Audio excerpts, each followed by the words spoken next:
चंद्रयान-3 ने चंद्रमा को लेकर बड़ा खुलासा किया है। इसके अनुसार शांत दिखने वाले चांद पर 100-200 नहीं बल्कि 3000 डिग्री तापमान है। यहाँ के इलाके में प्लाज्मा का तूफान सक्रिय है। विक्रम लैंडर ने पुष्टि की है कि वहाँ का वातावरण जिंदा और विद्युत रूप से सक्रिय है। साथ ही यहाँ जल्द पानी की भी खोज हो सकेगी। नया डेटा चंद्रयान मिशनों के लिए मील का पत्थर साबित होगा। भारत के चंद्रयान-3 के डेटा ने वैज्ञानिकों की नींद उड़ा दी है।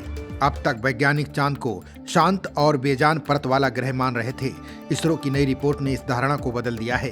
सरफेस थर्मोफिजिकल एक्सपेरिमेंट उपकरण से लैस चंद्रयान-3 के विक्रम लैंडर ने चंद्रमा के तापीय वातावरण से संबंधित खोज की है। नई खोज के अनुसार विक्रम लैंडर ने पुष्टि की है कि चंद्रमा का दक्षिणी ध्रुव जिंदा है। यहाँ सतह के ठीक ऊपर एक इलेक्ट्रिकली एक्टिव वातावरण मौजूद है। विक्रम लैंडर पर लगे रंभा LP पेलोड ने जो डेटा भेजा है उसके अनुसार वहां का प्लाज्मा का घनत्व उम्मीद से कहीं ज्यादा है। ये खोज भविष्य के चंद्रयान मिशन और वहां इंसानी बस्तियां बसाने के सपनों के लिए गेम चेंजर साबित होने वाली है। बता दें कि विक्रम लैंडर ने चांद के जिस शिव शक्ति पॉइंट पर लैंडिंग की थी उसी क्षेत्र के आसपास की जगहों पर ये अध्ययन चल रहा है। लैंडर पर लगे रंभा LP इंस्ट्रूमेंट ने पहली बार चांद की सतह पर इन सीटू यानी मौके पर जाकर प्लाज्मा की जांच की। डेटा से पता चला है कि वहां इलेक्ट्रॉनों का घनत्व 380 से 60 इलेक्ट्रॉन प्रति क्यूबिक सेंटीमीटर के बीच है। ये आंकड़ा रिमोट सेंसिंग के जरिए लगाए गए पिछले अनुमानों से काफी ज्यादा है। बता दें कि पिछली बार यहां अधिकतम तापमान 330 केल्विन के बीच मापा गया था। वैज्ञानिकों के अनुसार उच्च तापमान का कारण लैंडर का सूर्य की ओर 6 डिग्री ढलान पर स्थित होना है। ये बताता है कि उच्च अक्षांशों पर छोटे पैमाने पर बदलाव सतह के तापमान को बदल सकते हैं। बता दें कि चंद्रयान-3 मिशन से पहले रिमोट सेंसिंग के जरिए वैश्विक चंद्र तापमान का मानचित्रण किया गया था। ये अपोलो 15 और 17 मिशन तक ही सीमित थे। अब ताजा निष्कर्ष में उच्च अक्षांशों पर चंद्रमा के तापीय व्यवहार पर प्रकाश डाला गया है। सबसे ज्यादा हैरान करने वाली बात इलेक्ट्रॉनों का तापमान है। वहाँ इनका काइनेटिक टेम्परेचर 3000 से 8000 केल्विन के बीच मापा गया है। इसका मतलब है कि चांद की सतह के ठीक ऊपर का वातावरण शांत नहीं है बल्कि वहाँ जबरदस्त ऊर्जा और हलचल मौजूद है।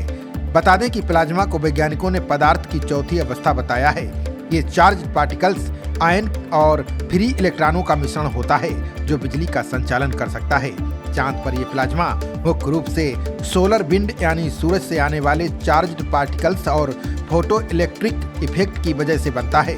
जब सूरज की रोशनी चांद की मिट्टी के परमाणुओं से टकराती है तो वो इलेक्ट्रॉनों को बाहर निकाल देती है जिससे वहाँ एक कमजोर लेकिन सक्रिय आयन मंडल बन जाता है। इसरो की स्टडी में एक और दिलचस्प बात सामने आई है।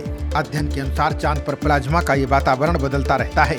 चांद के दिन में जब चांद सूरज के सामने होता है तो वहाँ का प्लाज्मा पूरी तरह से सोलर विंड के प्रभाव में होता है। मैग्नेटो टेल यानी पृथ्वी के चुंबकीय क्षेत्र के पिछले हिस्से से गुजरता है तो वहाँ का वातावरण बदल जाता है। तब वहाँ सूरज के कण नहीं बल्कि पृथ्वी से निकलने वाले कण हावी हो जाते हैं। इसरो के लूनर आइनोस्फेरिक मॉडल से संकेत मिले हैं कि इस चार्ज लेयर में सिर्फ इलेक्ट्रॉन नहीं बल्कि कार्बन डाइऑक्साइड और जलवाष्प जैसी गैसों के मॉलिक्यूलर आयन भी हो सकते हैं। अगर ये सच साबित होता है तो इसका सीधा मतलब है कि चांद की सतह के नीचे या आसपास पानी और अन्य संसाधन मौजूद हो सकते हैं। ये खोज सिर्फ विज्ञान तक सीमित नहीं है, इसका सीधा असर भविष्य के इंसानी मिशन पर पड़ेगा। इस खोज से वैज्ञानिक बेहतर कम्युनिकेशन सिस्टम बना पाएंगे। साथ ही इस डेटा से बेहतर सुरक्षा कवच तैयार किए जा सकेंगे। जलवाष्प के आयनों की मौजूदगी पानी की खोज में मदद करेगी। खबरों का सिलसिला जारी रहेगा।